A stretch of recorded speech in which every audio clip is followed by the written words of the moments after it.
This episode of Earl Grey is brought to you by Audible.com, offering more than 180,000 titles for smartphone, tablet, and desktop. To get a free audiobook of your choice and help Trek.fm at the same time, visit audibletrial.com/Trek.fm. And also by Enterprise in Space, an international program of the nonprofit National Space Society. Find out how you can help science and education and become a virtual crew member aboard the NSS Enterprise Orbiter by visiting enterpriseinspace.org. Hi, this is Denise Crosby. I played Tasha Yar on Star Trek The Next Generation, and you're listening to Trek.fm.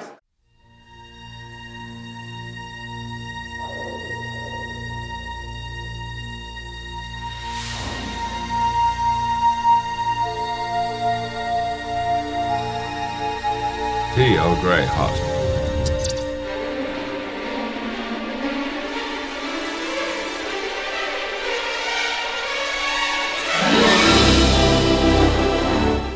Hello and welcome to another episode of Earl Grey, Trek FM's dedicated podcast to the next generation. I'm your host, Richard Marquez, and here with me, well, not last week, but here with me now is the amazing Justin Ozer and the beautiful Amy Nelson. How you guys doing? Doing good. Thanks, Richard. We're here recording on a Saturday instead of our usual Sunday. I think it'll go well, but it's just a little different. I know, get it all mixed up and everything. We got to keep the juices flowing and everything. Yeah. How you doing, Navy? I'm doing so good, and I just wanted to say, you guys, I love podcasting with you guys. It's so much fun, and talking about Next Gen, it just really, it's a highlight of my week. And so I'm feeling very thankful today. So I'm excited for today. Oh, awesome. Thanks, Amy. Yeah, I definitely look forward to this every single week. And yeah, thank you for that. I certainly do look forward to this every week. So, I mean, we get to talk about Star Trek. I mean, what could be better? Yeah. I know. And with great people, too. So there you go. Yeah. Well, before we start with the episode, we've gotten some Babel Conference feedback, episode 222, and that would be the Dwight Schultz interview, which I must say was amazing watching those numbers go up.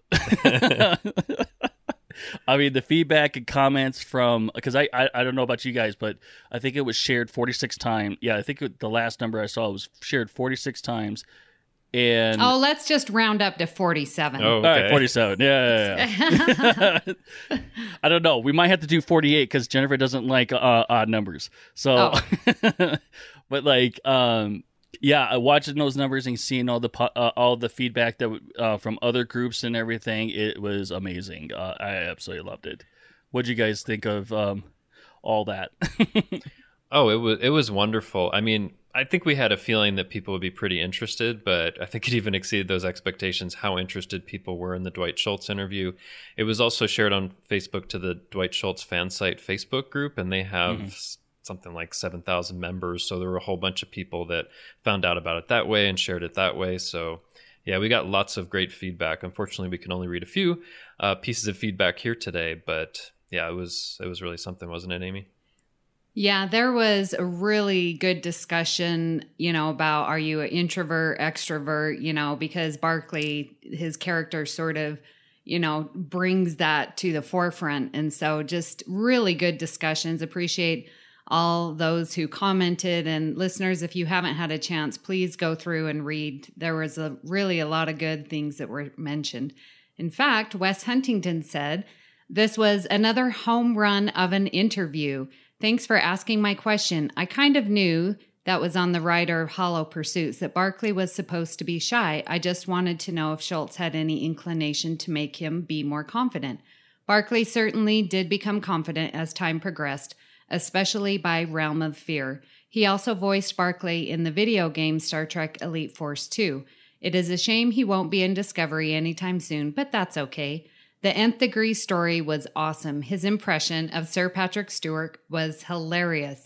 Another home run. Great job, Amy, Richard, and Justin." Well, thank you, Wes, for your comment. And yeah, that was one thing I really noticed. You could just hear his Lieutenant Barclay voice come throughout the interview.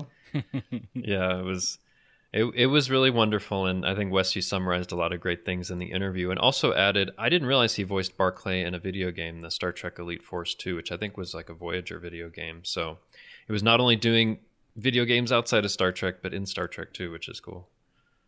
Yeah, I remember playing Elite Force 2. That was actually a really fun game. Oh, okay. So I remember, I don't remember him in it, but I mean, I'm sure. Yeah. I've heard from other people that it was a really good game. So Tim Hand says, congratulations to you amazing three in getting to interview Dwight Schultz, and many thanks for reading out my question. Yeah, thanks, Tim. Appreciate the feedback, and we do appreciate all the questions that we got. Unfortunately, we can only ask a few of them, but we love it when listeners give us questions to ask people that we're interviewing who are involved in Star Trek. It really adds something to the interview, and we get to ask questions that we might not normally think about. So thank you for that. So Corey Elrod said, wonderful interview. It was much more in-depth and personal than I expected. I was also surprised he remembered so much about his character and the episodes he was in. He definitely took the role seriously. Definitely. I mean, I'm sure you guys did too, but I mean, I felt it throughout the entire interview. So, yeah. Yeah, definitely. And I was impressed when we asked him, like, what was your favorite episode? I expected him to say, the one where this happens, but no, he was like, the nth degree, and I know this and this and this happened. I think that, like, I think it's one of those things where it was probably one of the most memorable things he's done along with the A-Team, so he just, like, remembers it a lot and goes to all the conventions, and it was just wonderful. I mean, he knew it inside and out. I know, and that he remembered his character, and so that he just really, put his all into developing that character that really wasn't on that many episodes, but that's a credit to him and his ability. It's probably also because he was a Star Trek fan from the beginning, from in the 60s, so it was like a dream come true that he'd never forget, I guess. Right. Yeah. Sanjeev Gopal says, wow, I just finished listening to the Dwight Schultz interview and he just seems so down to earth. Great job as usual, Amy, Justin, and Richard. I am envious. I laughed out loud a few times, which I never do, especially at his story about Brent Spiner stopping production due to no smoke in his pipe. Hilarious. I relate to Barclay as many people do, as I'm an introvert in a society where extroverts are celebrated and idolized. We do have a lot to contribute, and it was nice to see one of us on the deck of the Enterprise, as Dwight said. Very well said. Yeah. Yeah, and that's sparked a very interesting conversation, which, I loved reading. Yeah, we got a lot of other hosts to chime in as well, so yeah, definitely. Good. So if you're wondering about us hosts and whether we feel introverted or extroverted, there's a whole thread in that one about that. Awesome. Well, so on with the episode.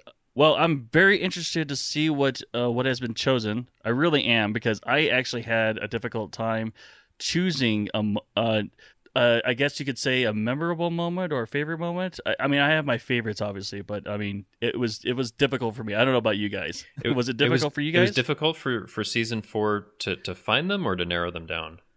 Narrowed them down, and what was pertinent to the character is how I've been going about this episode or this series of episodes. It was a little unexpected for me because I had a really tough time with season 3 and narrowing it down, but somehow, like, as I looked at the list of episodes for season 4, there were ones that just like stood out to me immediately. It actually was easier than last time, but that's just me. What about you, Amy?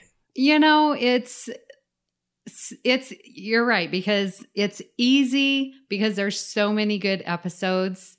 And so I sort of go at it as almost just throwing a dart at the dartboard and say, okay, I'm going to watch this episode. And then, of course, you're going to find some amazing character moments. So I'm sort of all over the place just because everything just screams at me, this is so good. So I really enjoy preparing for this season 4. Is that what you did? Throw a dart? It was pretty darn close.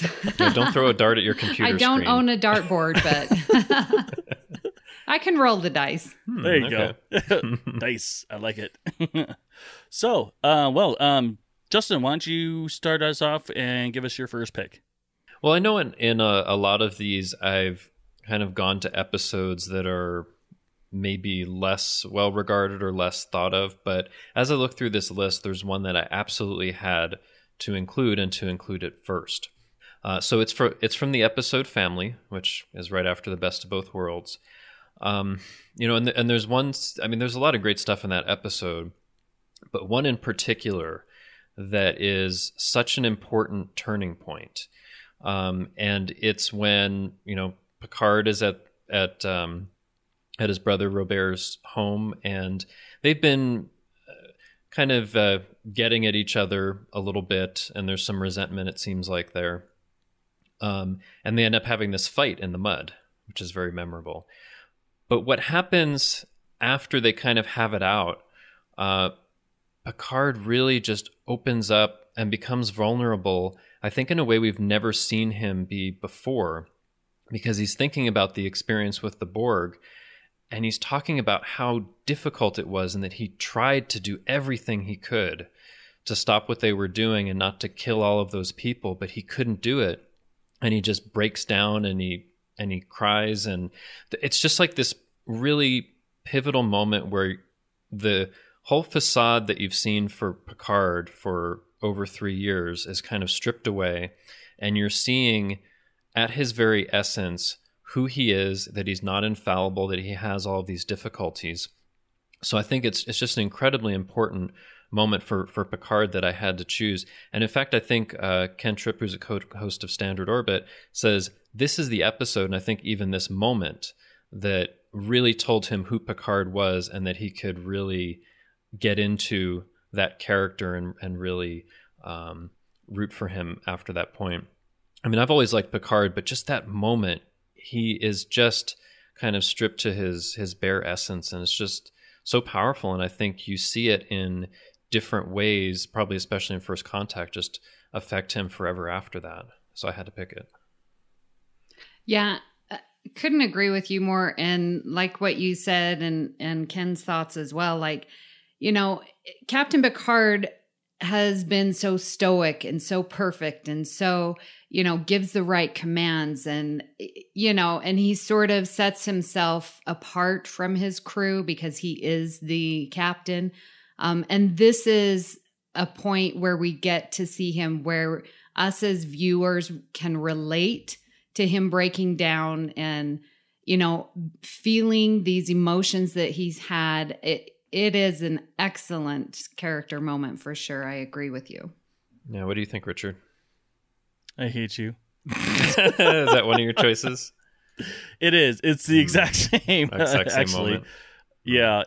Yeah. I mean, I chose it just basically exactly what you guys said about it, that we get to see a different kind of Picard, than what we've seen in the last 3 years or 3 seasons. And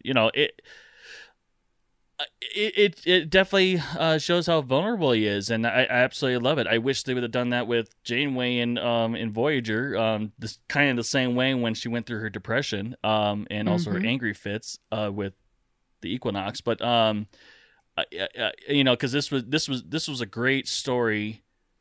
To show that he's not a perfect being, and he's he is in a sense human, and that we all go through. I guess I don't want to say he really didn't make a mistake. Obviously he fought them, but he just couldn't, because he was overwhelmed. It's like there was nothing he could do at that point. It was like his own no-win scenario. Like there was no way that he was going to win against what they wanted him to do, and it also brings Picard down to the level of the viewer as well, because you can relate to that. Like if I was in that situation, I would have the same struggle and difficulty and probably fail too. Like he's a human being just like me. So it's kind of that equalizing moment that you hadn't seen before. Right. So, I mean, it definitely, definitely changed, and I'm glad that they ever since then we really start seeing these Picard stories that actually sees him vulnerable and different parts of his traits and whatnot. So yeah, I think so. I yeah. really like this. Yeah, I really like that one. So I would go next, but Justin and I chose the same one. Great minds think alike. So Amy, go ahead with your first. Okay, so mine's not as pivotal as that. But I love my Troy, and in Future Imperfect, it starts out, I mean, the whole opening scene, it's Riker's birthday and he's playing the trombone, which is another great character moment, but that's not the one I chose, although I am mentioning it. But so he's playing the trombone and he misses that one note that he always misses. And then he blows out his candles, and the interplay between Troy and Riker is so perfect, because then she asks him, well, what did you wish for? And Riker gives him that look like, I can't tell you that, and just to see how comfortable these characters are getting between themselves really shines through. I mean, the looks that they give each other, how comfortable they are with each other, and, bringing along that these characters really have known each other for a long time. They have these inside little jokes. Like, it just is exemplified in that one little moment that I cherish, and I love Troy and Riker, so.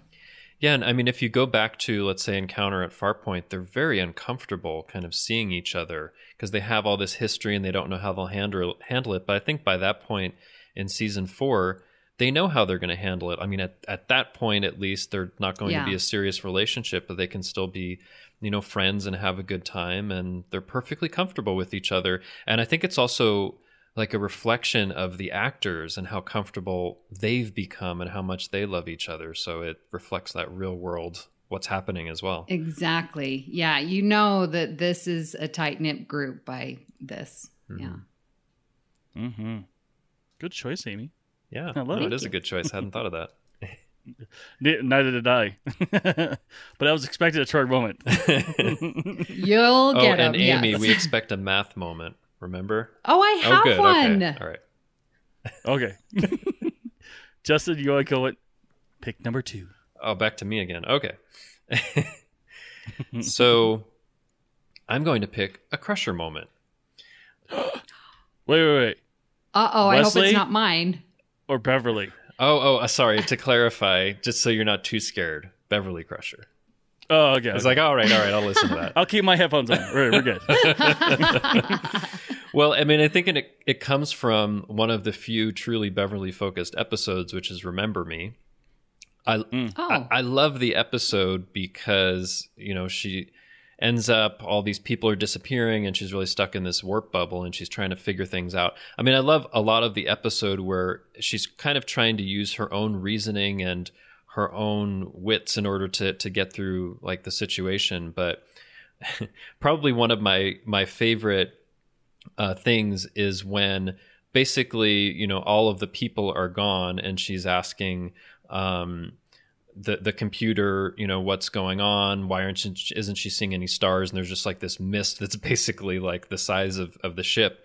And she says, if there's nothing wrong with me, maybe there's something wrong with the universe. I just love that she's gotten to that point where she's just figuring out like, wait a minute, there's nothing wrong with me. There's something wrong with this whole situation. And I think not everybody would necessarily like get to that point. And I don't think we see that from Crusher enough, like using those reasoning skills and trying to get out of really difficult situations. So I think it's a great, and unfortunately one of the few character moments for Beverly Crusher like that. And I just love it, and I love the whole episode and wish we would have had more like that. Mm-hmm. Well, and it really shows her confidence, because it's like, well, if I'm okay, then the rest of y'all are crazy. Like, that takes a lot of confidence and courage to even have that thought, because normally you think, the universe is what it is and there must be something wrong with me. But to flip that, I think definitely shows, her commitment to her logic and what she's thinking, her reasoning power, And again, her confidence and courage to say that. Yeah, and I think for a lot of people in that situation, they might be like, well, we've had a lot of problems with aliens messing with us. Maybe it's some aliens or something else going on. But she's like, wait a minute, maybe there's something wrong with this whole setup. And that's when she kind of has a schematic and looks at it. And it's like, that's like Wesley's warp bubble. Sorry, there's Wesley, because it is his fault.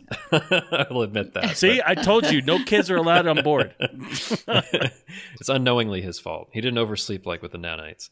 But yeah, it's I just love it. And I love the episode so much. But there are other episodes that focus more on Beverly, like Suspicions, but not entirely. But this is like pretty much all about her trying to get out of this thing, and I just love it. Yeah. Mm-hmm. It's got that little mystery of what's really going on, sort of thing. Mm-hmm. Yeah. I like that too. Yeah. All right, I'll give you that one on the Crusher thing. All right. So I chose, so I guess I will go to me. So I chose The Wounded. And not because of a main character or anything like that. Mainly because of O'Brien. I actually love this episode all around. Obviously, it's a stepping point off for DS9, given the background of the Cardassians. But one of the things that really got to me was that when he was in the bar with that Cardassian, and he said to him, "It's not you. It's not you. I hate, Cardassian. Or I hate what I became because of you." And that's just so powerful. I mean, it's not. I mean, our intentions are not towards that. It's just you hate what you become. I can only imagine what it would be like with another species, but I mean. I kind of felt like that coming out of Iraq too. I mean, it was more of a personal thing too. But I mean, I saw it. It's like I saw exactly what he meant. That he really hates what he became and I'm sure his feelings as well because of what happened. So. Well, and I think that's really pivotal point for O'Brien because, earlier on in the episode, like you can tell that he has anger and hatred for the Cardassians. And, when he's at dinner with Keiko and he is in complete denial, like, well, I don't hate the Cardassians, but when he's in the turbo lift and it's like who I spend to choose my free time is mine, and, and so at that point when he's in the bar, it's like to recognize that I don't hate you. I don't hate the species. This general statement, and then to recognize, where that anger is really coming from, I just think is so telling. And I wish more people would recognize that in their lives, that because it was not a good thing that happened to Maxwell and the whole Cardassia War and stuff like that. But to analyze where you're at with this group of people, with this species, and how you're going to go and relate with them in the future. It's very pivotal point there.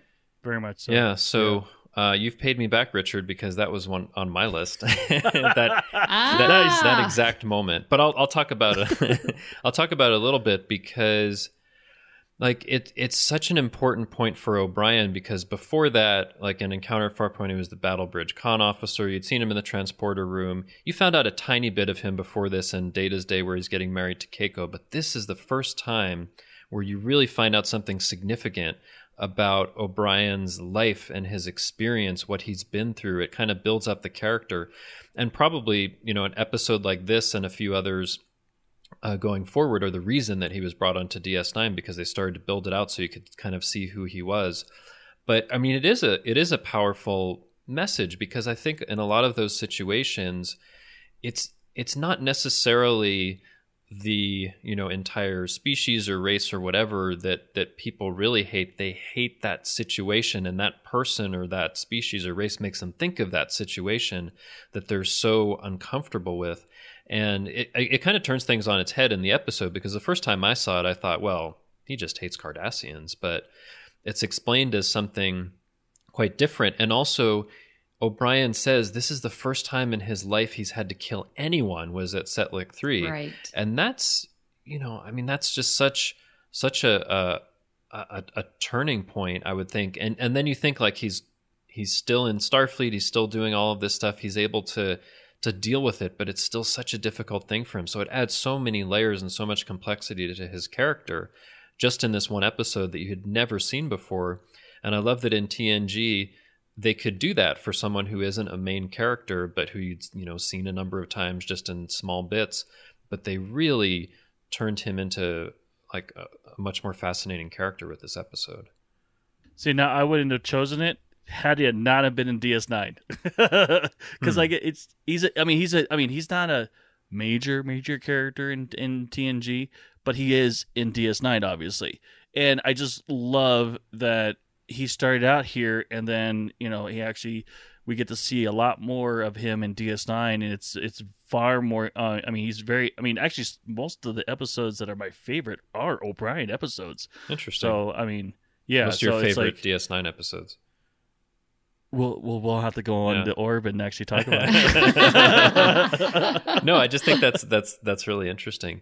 But yeah, I mean, like the thing is, like if you look at O'Brien, he actually appeared in 52 episodes of The Next Generation, so he's in a lot of episodes. But most of the time, it was like he was at the transporter pad, and it's like energizing, right?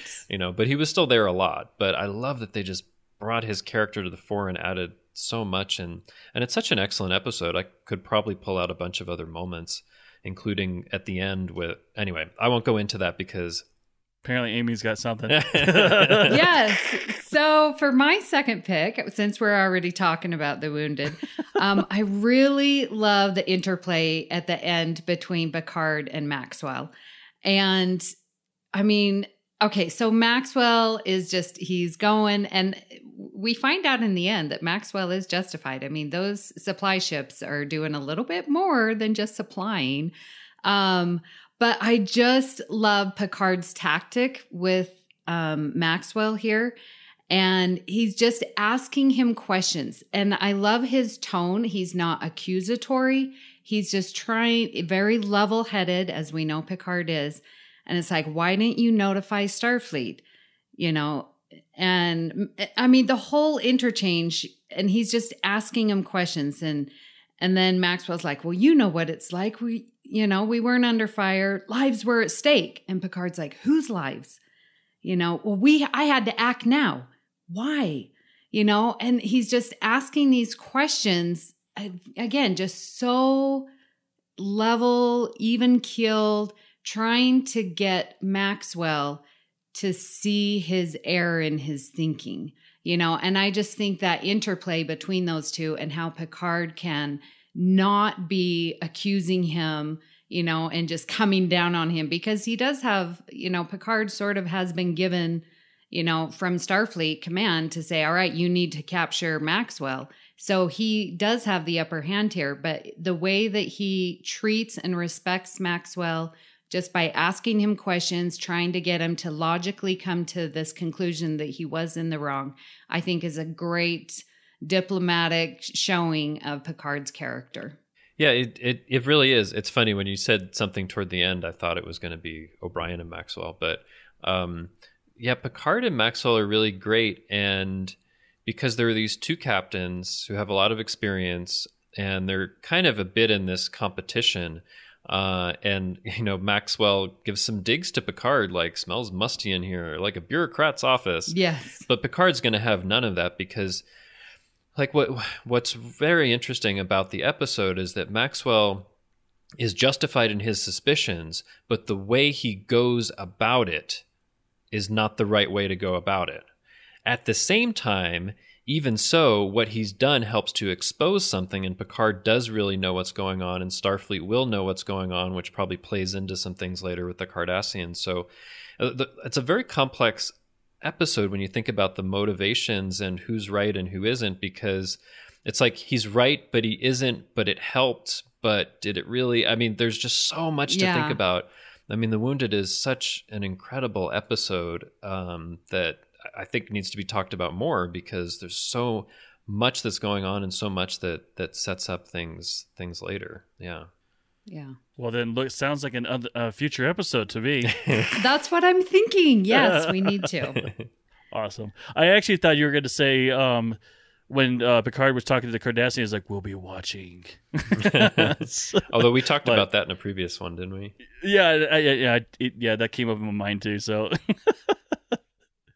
so just one last thing I noticed, since it is sort of the end of that scene, so I'm tagging it along as another character moment. Like, so at the end, Picard stands up and walks to his window and just has his back to Maxwell, and I thought, man, that is such a Lorca move. I just loved it. It so reminded me of Gabriel Lorca in Discovery, and how Lorca, would always have his back, to someone. It's sort of a power move. I thought, man, Picard nailed it right there. Interesting. I hadn't thought of a Picard-Lorca connection like that before. Oh, yeah. Well, and then at the very end of the episode, he turns his back to the Cardassian. So he uses that against him too. Yeah, that's a power play, definitely. Oh, yeah. And we've talked about that before. Yeah. Oh, interesting. Awesome. Well, since we all went through our number 2 choices, yeah. So let's move on to number 3, Mr. Justin. All right. Well, since The Wounded was going to be my third choice, but I'll take from an honorable mention. There you go. I have to talk about one of my favorite episodes in this season, which is Half a Life. It's such a moving episode, and I had to mention it also because David Ogden Stiers, who played Timothy, passed away recently, which is sad. But he gives such an incredible performance, and what I wanted to call out in particular is just what happens with his character just in the space of this one episode. So he's this scientist that's trying to figure out problem with his planet and the star that's going to affect their planet somewhere in the future. And that's kind of what you know about him at first, but you get to know more and more about, who he is, what kind of person he is as he falls in love with Loxana. But then also he's willing to take this risk in order to think about refusing this ritual suicide that's supposed to happen at age 60. So he kind of, he's this scientist that's important, but then he is almost instigating this rebellion, but in the end, he kind of accepts it, and Loxana goes along, with him to this ceremony, which is where the scene ends, or the episode ends. But I feel like he just goes through so much in it. The way David Ogden Stiers does it, it feels so natural. All of these changes that are happening, just all in the space of one episode. I just love it, and had to call out just basically all the character moments in the arc of Timothy just in that one episode. Yeah, you got me on that one too.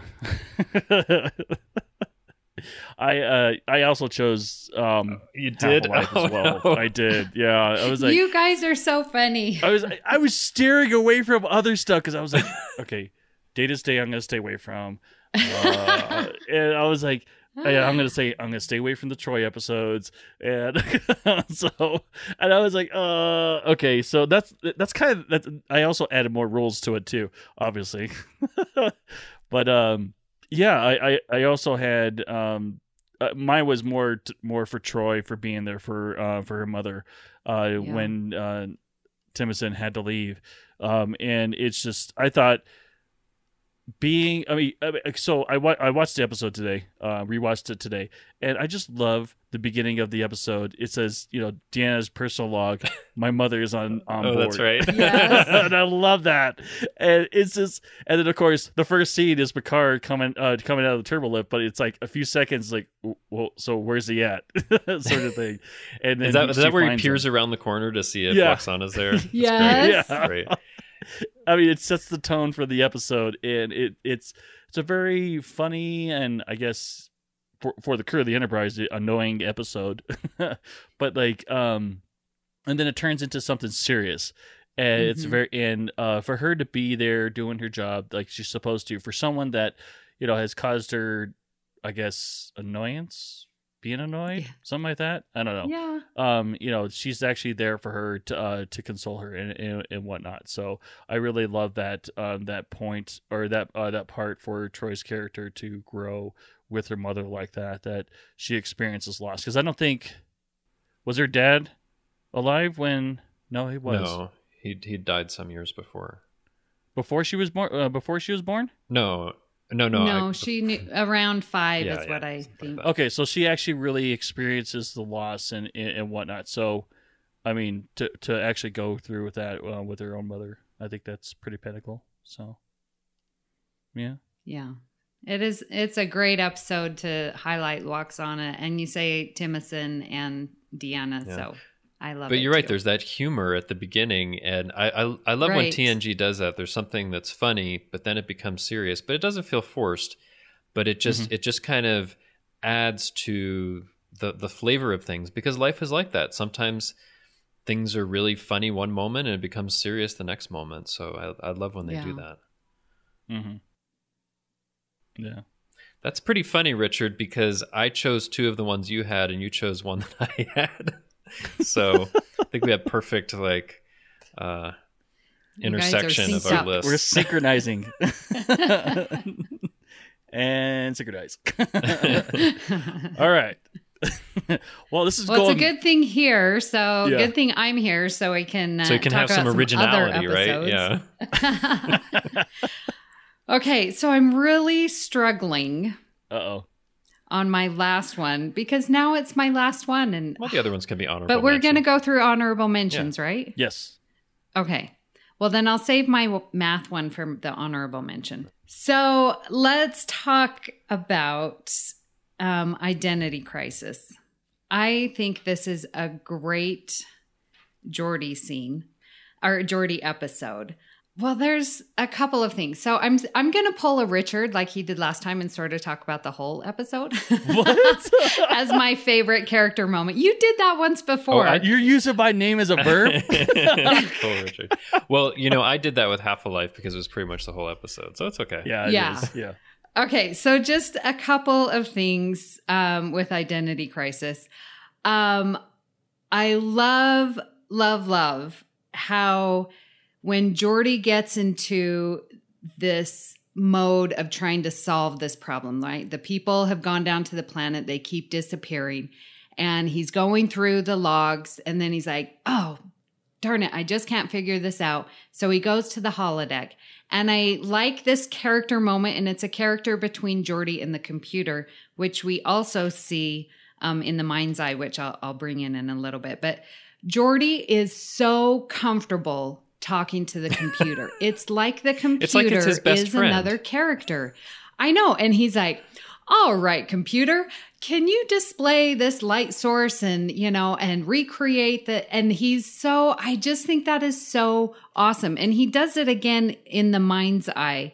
When he's like playing this trivia game when on his way to Rice at the beginning, and he's like, computer, why don't you play me some music? And no, let's go for more Latin and let's play a game. I mean, he's just talking to it like it's another person. I think that is so, so great. I love seeing Geordi get enveloped into what he's doing. Like if it's in Identity Crisis, like he is so in with that holodeck trying to figure it out. He really gets into character when he's trying to solve these problems. And I really appreciate that. In season 4, we just get to see him do that a lot. Wow. That's a really good point. I guess I hadn't thought of it like that he's so friendly and it's like another person. Right. It's very nonchalant. Hey, computer, will you do this? Oh, why don't you go back, play back here, Yeah. And I'm trying to think on TNG if there's anyone else that takes it to that extent. Maybe not. Maybe Data a little bit sometimes, but not quite the same friendly manner. I mean, it's almost like he's talking to the computer like Data or Riker would be there and has to do something to help him out. Wow, you're right. Mm-hmm. What does that say about Geordi and his character? It's easier for him to make friends with an android and a computer? Yes. Or that he's just that open-minded that he's friendly and nice to everyone and everything. Well, yeah, I could see that. Can be a bit of a jerk sometimes. No. Well, since we're on the subject of Geordi, so I just ordered a T-shirt. It's called Rainbow Rambo. Have you seen that picture before? I have. Oh, I no. love that picture. So I bought a T-shirt. It's not here yet, but I'm gonna meet him, LeVar Burton, when he comes here in like 3 weeks with it on. So Nice. yeah.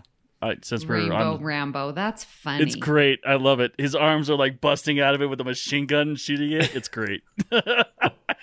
Wow. All right. Well, and I wanted to mention one more thing. I thought it was interesting because when Beverly's working on Susanna Light, that, you know, she's using these T-cell inhibitors. And I'm like, don't we see that again in Genesis? Genesis? Oh, I just thought that was funny to talk about T-cells, and here this person is, you know, transforming into another species. Was it T-cells? I thought they talked about introns on Genesis. No, it was T-cells. I have it Okay. here in my notes, and I thought, interesting. Same kind of cells. All right. But yeah, an identity crisis is kind of interesting because, you know, Geordi turns into this being you can only see under ultraviolet light. I think I've been reading Michael Westmore's book about, you know, his career in makeup, and he talks about that as from the 18 years he was doing makeup on Star Trek from 1987 to 2005, doing that makeup for Geordi in the episode where he has like all the blue veins things took the longest of anything that they ever had to do. Did you say how long? Well, it looks great. I mean, it looks really good. Did it say how long it took him? He did. I'll have to look it up here. But Okay. but no, I was surprised by that. I was like, out of everything that he did in all those years, it was apparently the most involved, or it took the longest. No, it took the longest to apply. It took like 6 hours or something crazy like that. Ooh. Yeah. Imagine being the actor to actually sit there for that. Like LeVar Burton, yeah. Yeah. Yeah, when you For see what, LeVar Burton, 5 like, minutes? hey, what was it like on Identity Crisis? Haha. It's paybacks. I'm sure Michael Dorn was like, paybacks for y'all for doing, you know, because his was daily. Oh, yeah. That's I mean, true. His Klingon makeup. Yeah, but it was only his face. I mean, the rest of it, I mean, for him, it was his whole body, wasn't it? Yeah, had to Yeah. get into this leotard suit thing. Yeah. So actually, yeah, and it's kind of interesting. So I was looking it up for Michael Westmore's book, and he said LeVar had to wear a latex head, full face, bicycle pants that went from mid-thigh to above his navel, and alien hands and feet. After all the appliances were in place, he was finished in black body makeup from head to toe. His eyes were transformed with glowing yellow reptilian-like contact lenses. And then it goes on. There's like a bunch of details, but it says it took 6 hours and 6 makeup artists to complete the alien character. Oh my He had gosh. to be Incredible. starving after that. Well, 6 hours to get into the makeup, and then they're like on the set for like 14 hours or something. Yeah, doing the scenes. So- Well, I would hope that man. scene didn't take long. Well, You know? I think it's, yeah, I suppose it maybe is just that one scene, but still, even just that one scene, it could have taken more than a day. I don't know. But anyway, just a tribute to that. And Yeah. yeah, for his troubles, Geordi gets to turn into an alien. Yep. Yeah, but that's a great moment. Yeah. Yeah. Right on. Well, honorable mentions. Should we go with you, Justin, first, or should we go with Amy? Well, I'll go first because I Okay. went first before. But All right, you better not pick mine. I just want to say that. Right? You better not pick mine. we'll see. All right. So my honorable mention is the Nth Degree. Was that one? Oh. No. Okay. Nope. And just, I mean, I know we talked with Dwight Schultz about this a couple episodes ago with, these lasers on his head and all that. I mean, it's really just like in the episode, he has this huge IQ and he gains all of this confidence. And I think it affects Barclay forever afterward. I may have said this before, but the Barclay after Nth Degree is the one that's able to really confront his transporter fear in Realm of Fear, the one who goes up to Zephram Cochrane to shake his hand, and the one who in Voyager has the confidence to be able to, basically break the rules and do what's needed to help contact Voyager. So I think the Nth Degree is a completely pivotal episode for Barclay and affects him forever after that. So I had to pick it. Very nice. I totally agree with that. Yeah. So, like I said, one of the things that I really, on my picks is that is it really something that transformed them or not transform, but like pushes their character forward. And for me, it was reunion with Worf and his son.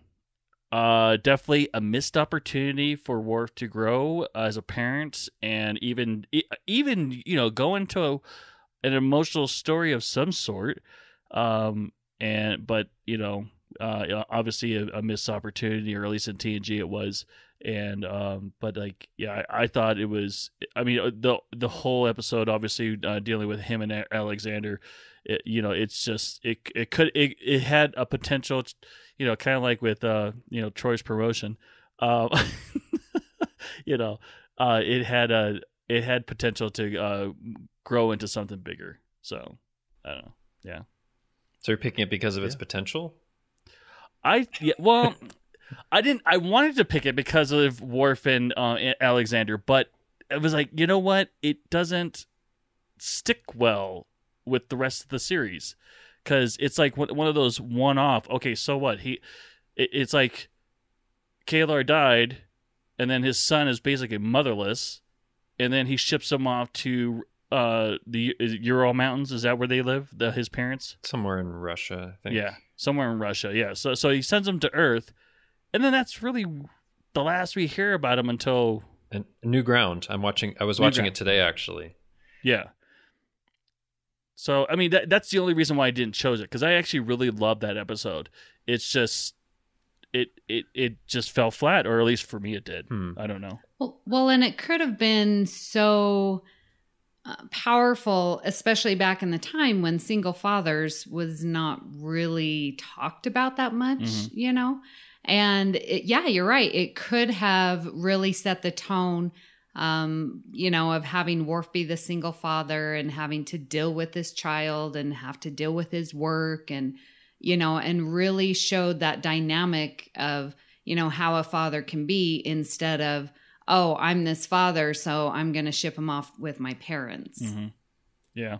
Yeah, that's true. And I mean, I have to think that they made that decision because they didn't know of the availability of, I mean, in fact, when Alexander comes back in season 5, it's a different actor. So, right.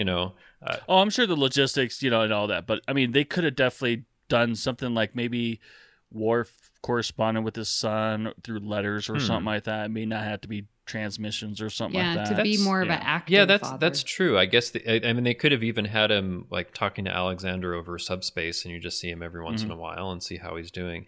But all of a sudden, like, you get to New Ground and Alexander is kind of dropped off because, Worf's foster mother is like, well, we're getting old. It's time for you to take care of him.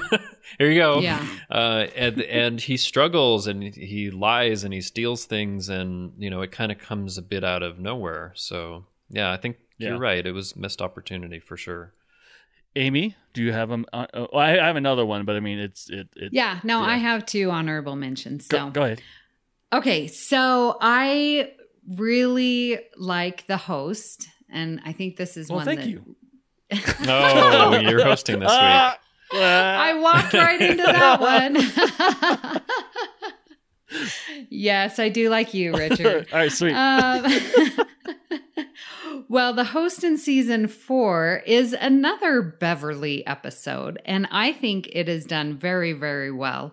I think this episode, we could do a whole episode on Earl Grey about it. There's a lot to talk about. But just as far as a character moment, I enjoy seeing Beverly with Picard, especially in Attached and, later in season 7. So I like that. But I'll tell you what, the natural chemistry that Crusher has with Odan in this episode is, it's stunning. It's show-stopping. And when you see the scene open up with Beverly kissing Odan, I don't think we've ever had such, an opening scene like that. So, in this passionate kiss. And her interaction with him, and it really made the episode so believable. And then when Odan, the the host dies, but Odan, the symbiont, is still living and goes into Riker. Becomes Odriker. It is so apparent that there is no chemistry between Riker and Beverly. And I don't know if that's, any indication. I mean, I know that they were friends, but like there was no natural chemistry, between Gates and Jonathan. Yeah. But just that beginning with Beverly and Odan, I can't get over how well and how believable I was just, to see those two interacting and, oh, I have to go to work, kiss, kiss, kiss, kiss. I mean, just the beginning of that relationship is just so relatable. Well, I hope it's relatable. I hope everyone has experienced, that kind of, well, I have to go, but I want to stay. That whole beginning of a relationship was just so wonderful to see with Beverly, especially.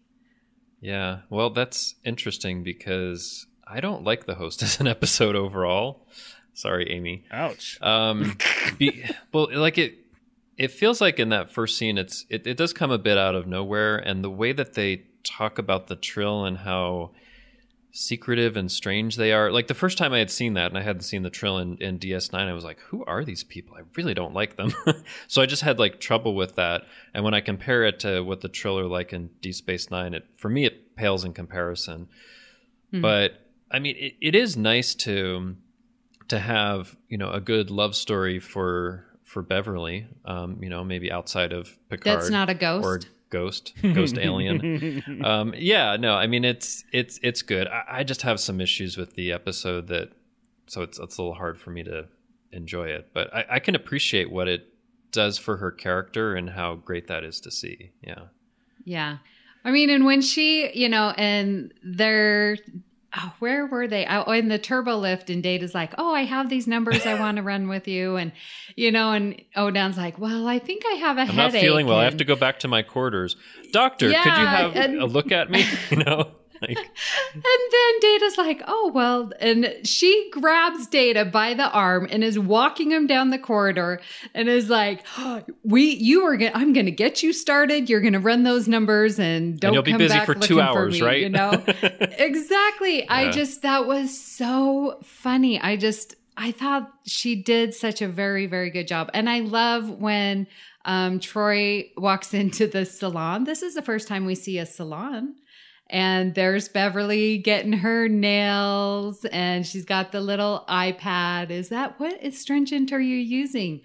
That was just a great, interplay between Troy and Beverly to see their friendship, and that I thought it was great. There's a lot more to discuss. I won't go into deep, but just those, I think it really did a lot for Beverly's character.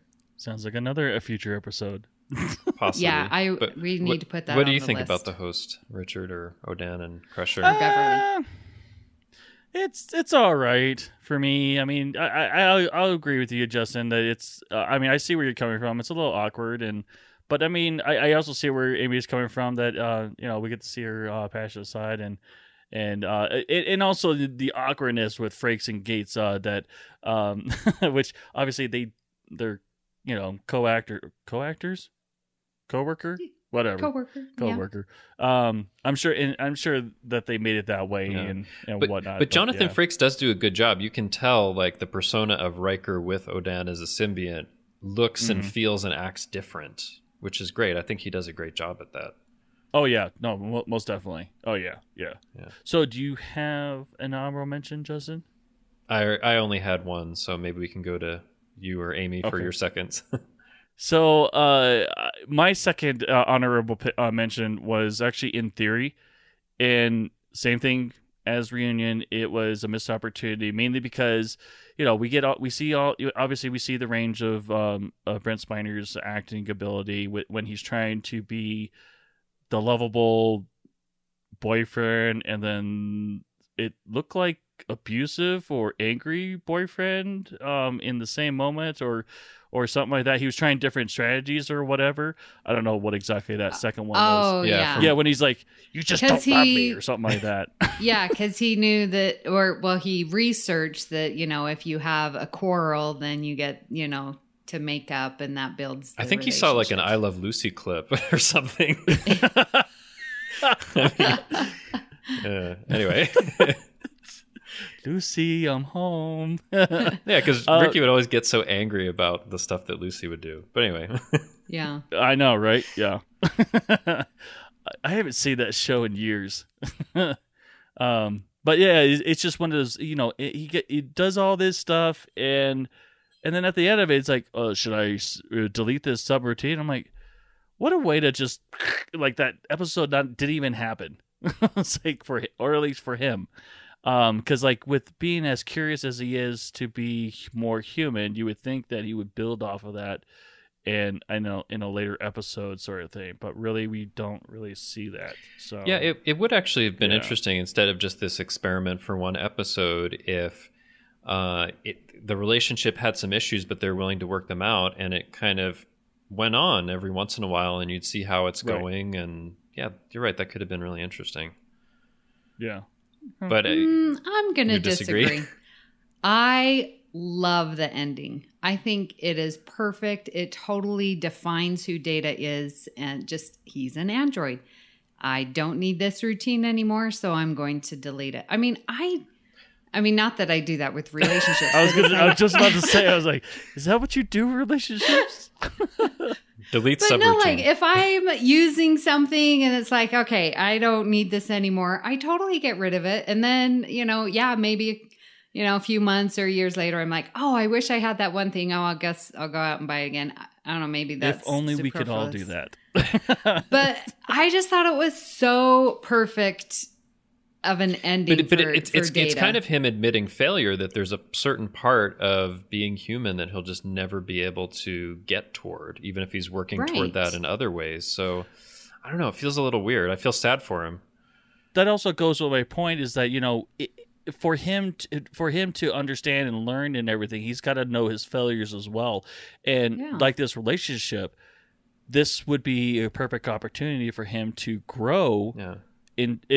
Say, for instance, he does want a relationship for whatever reason, that he'll be a better person. Yeah. I mean, that. Why doesn't he try later with like improved relationship subroutine 2.0? Yeah, 2.0. Relations 2.0. Who knows? Maybe that happens between some of the episodes.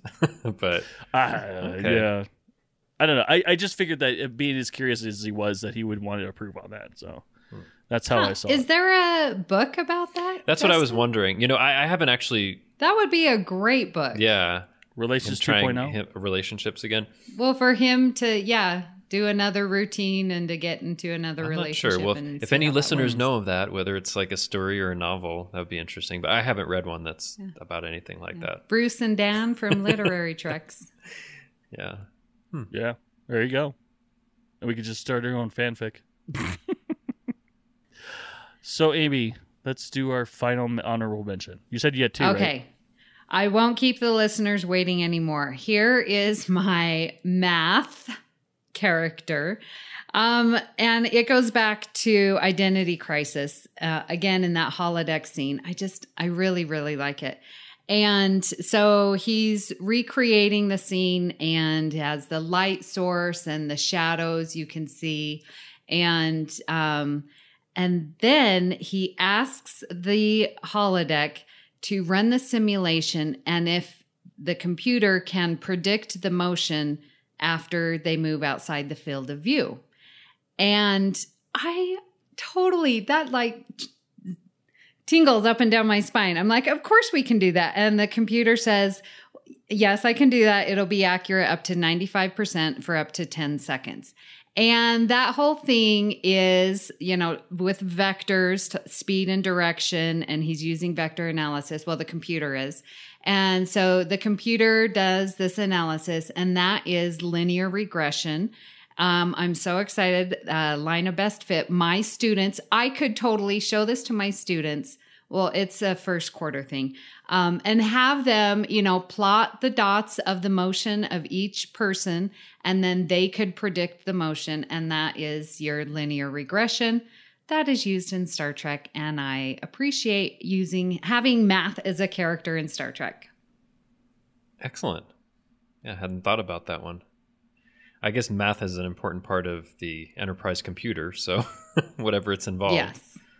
That's pretty great. But I was thinking about it. I thought, 10 seconds, because as I've done regression with my students and we look at quadratic, exponential, all different types of regressions. But the further away you go from your last known data point, you're not going to be that accurate. And I really do believe that 10 seconds is too long to still be 95% accurate. Although it is linear, so I was going back and forth and I thought, yeah, linear is pretty consistent. But I was thinking if there were any other type of regression, more sporadic than linear, 10 seconds would be a little bit too long. But that was just me way overthinking things. Well, although that computer is over 300 years more advanced than where we're at now, so. Well, okay. Then, yeah, that's right. Then, yes, it could be 95% accurate 10 seconds after. It is pretty great the way he can reconstruct things with some limited data on what's behind the person. Yeah. Yeah. Okay. Okay. All right. So there's your lesson on regression and line of best fit. I feel mathemacated or whatever. Okay. Mathemacated. I love it. I feel math enhanced today. There you go. Math enhanced. I like that better. Or more. Anyway. All right. Final thoughts, Mr. Ozer. Well, I mean, it's always fun going through these character moments. Of course, you and I, Richard, had a lot of intersection. But, I mean, there's still, there's so many great moments in season 4. It's definitely one of the strongest of the Next Generation. And there was a lot of different types of moments that we talked about. Serious moments, funny moments, math moments. And it led us into some great discussions. I mean, not only about the major characters, but about, O'Brien and Barclay and the computer, and it's pretty great. So I always enjoy this, and I think it was a nice variety of moments. It'll be interesting to see what our listeners might have chosen as well. Mm-hmm. Yeah, I mean, like I said, I had issues with just finding moments that I felt. I mean, granted, this is supposed to be favorite character moments, but when I think of character moments, I was like, what moves the character forward, and that's what basically brought me to my choices, as I said in the beginning. But there were some. I mean, don't get me wrong, there are some really good episodes in season 4 that I really, really love. However, it was the question. It was the question is how does that move that character forward? Is what I always do when I actually look at this list, and that's how I chose it. So I really like doing this. So yeah, Amy. Yeah. Well, as we were talking, when did we talk about frame of mind last? Was that with the interview with James Conway interview? Yeah, Conway interview. Yeah. Was that a season 5? That was in season 6. 6, yeah. Well, anyways, but that had been fresh on my mind, and then seeing Riker or Jonathan Frakes in Future Imperfect, and then him playing Odan, and then we were sort of talking about Riker has this ability to just switch his character. It is so believable. Mm-hmm. And we see him do that multiple times. And then you also brought up with Beverly Crusher and Remember Me, there's a lot of reality shifting going on in this sort of time period. Remember Me, Future Imperfect, where Riker has to sort of figure out, oh, well, this isn't reality, this is reality. Oh, this isn't reality, this is, and so going through those different levels, just like Beverly does. I thought that was very interesting that they're sort of in this time frame of switching these realities, and same with Geordi in Mind's Eye. Where he's supposed to be on Risa, but he was captured and, gone through all of this. He has to figure out what is his reality.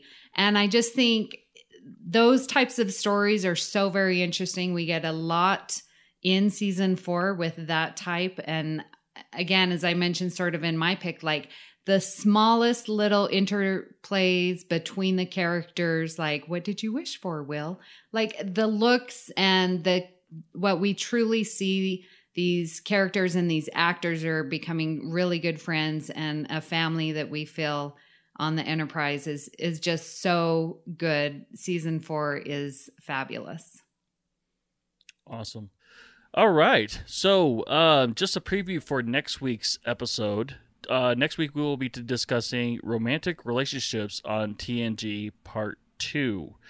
This is basically missed relationships that we missed on the first one that we received feedback on the Babel conference, and basically we'll be going over it. Yeah, the listeners had quite a few more relationships that we just didn't have time to get to. Right. So we are going to go back through and talk about them because, why not? Why not? Yeah, why not? It's romantic relationships. Well, it's been so much fun going over our favorite character moments of Season 4 of The Next Generation, but that isn't the only thing we'll be talking about here on the network. Here's what you might have missed elsewhere on Trek.fm. Previously on Trek.fm, the 602 Club. And it really speaks to me, Halliday's ego even, of I'm going to make everyone love what I love, and then that's how they'll win the contest. And it's sad that it feels like it all became that, what you're saying, Matt, of everyone not even having the creativity to have their own stuff anymore. It's all about what Halliday was interested in.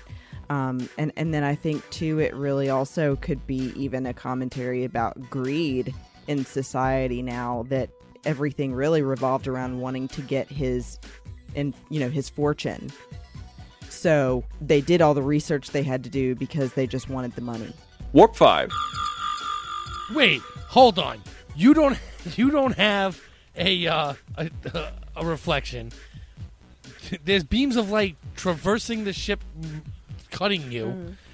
And my lack of logic is what's astounding here? Yeah, because you made an assumption based on zero evidence. Except for the fact that they just melted. Yeah, the three we that don't we've know seen, for a we don't fact know that what the rest of them are doing. This is the we first don't know ones if we've it seen. was anymore. Okay, let's scan the melting. Meta Treks. And do it all over again. Are you bad-mouthing Voyager to a guy who hosts a Voyager podcast? I am. I always love to review about Voyager, but they really kind of play that card in this episode. They hit that magic reset button. So. Take that, you Deep Space Nine loving Voyager hating reset button obsessing fans. There's a reset button right here in this episode of Deep Space Nine. Literary Treks. But that was also like one of the core ideas of the story before I even knew much about how it was going to develop, was this notion that we could find something to explore that would allow different groups of people to come together to explore it than we're used to seeing. And that's what else is happening on Trek.fm. Check out all of these shows and join the conversation about your favorite corner of the Star Trek universe and beyond. You'll find us wherever you get your podcasts. If you're an Apple user, be sure to hit the subscribe button in Apple Podcasts on iPhone, iPad, or Apple TV, or the desktop iTunes app to get the latest episodes as soon as they are published. And please leave us a star rating and written review. That helps others to find the show. If you're not an Apple user, we've got you covered as well. You can find our shows on Google Play Music, Stitcher, TuneIn, Spreaker, SoundCloud, Windows Phone, and most third-party apps, and you can stream and download the MP3 file from our website or grab the RSS link. We'd love to hear your thoughts on today's show, and there are many ways you could do that. The best place to join in the larger conversation is the Babel Conference, our listeners group on Facebook. Just type Babel, Babel, into the search field on Facebook, and it should come right up. If you'd like to send us an email, you can use the form on our website at trek.fm/contact. Choose to send to a show and select Earl Grey. That will come right to us, and we might even read your email on the show. You can also find the network on Twitter at Trek.fm and on Facebook at facebook.com/TrekFM. So, Justin, where can people contact you when you're not recovering from being assimilated by the Borg? Well, you can find me on Twitter. I'm at TrekFan4747, where I tweet about nothing but Star Trek, tweeting out my Season 5 rewatch of The Next Generation. It's taken a little while because of that assimilation and because I've been busy with a few other things, so I'm getting there. And you can also find me hanging around the Babel Conference on Facebook. So, Richard, where can people contact you when you're not reminiscing with Captain Maxwell? Memories. Oh, you got to sing that song. Well, at least song. you didn't sing that song. Da, da, da, da, da, da, da, da. Da, da, da, da, da, da, da. That's really good. That's really good. I'll have to give her that one. We'll see how many listeners listen to the end of the show. If you get to this point. That's why I'm brave enough to do it. No one listens. To this point, drop a comment and leave Amy a compliment for her humming. Yes, please do. That's why I left that last one in the very end about nailing that Patreon thing. Just to see if, and this is a test, Brandon, if you're listening by now still, I want you to, because I left that in for him. I left it for him because he said he listens to all of them, but he's not going to necessarily comment. But now's your time to comment. He will. Okay. Yep. So that's a test, Brandon. Anyway, well, you guys can find me on the Babel Conference. I pop in here and there, and I am also on Twitter, lack thereof, and my handle is xransom. Amy, where can people contact you when you're not trying to figure out what's wrong with the universe? Well, it's obviously them and not me. So you can find me here on the network. I co-host The Edge with Brandon Shea Mutella, and that is our Trek.fm's dedicated podcast to Star Trek Discovery. You can also find me on Twitter at Miss Amy Nelson, but my favorite place is the Babel Conference there on Facebook. If you'd like to help us keep all our shows coming to you each week, you can become a patron of the network on Patreon. Visit patreon.com/TrekFM. That's patreon.com/TrekFM to get all the details. Perks include early access to episodes, exclusive content, producer credits, and more, available through our special patrons website, the Patron Zone. It requires a great deal of money to produce, host, and distribute these shows each month. We really appreciate any support you can give us and hope you'll join the team. Again, you'll find all the details at patreon.com/TrekFM. And we'd like to take this opportunity to recognize our current associate producers. They are Norman Lau, Justin Ozer, Michael Huter, and Thomas Appel. Thank you so much for supporting Trek FM, and especially Earl Grey. So join us next time for another cup of Earl Grey. If there's nothing wrong with me, maybe there's something wrong with the universe. Great joy and gratitude. Today is a good day to die?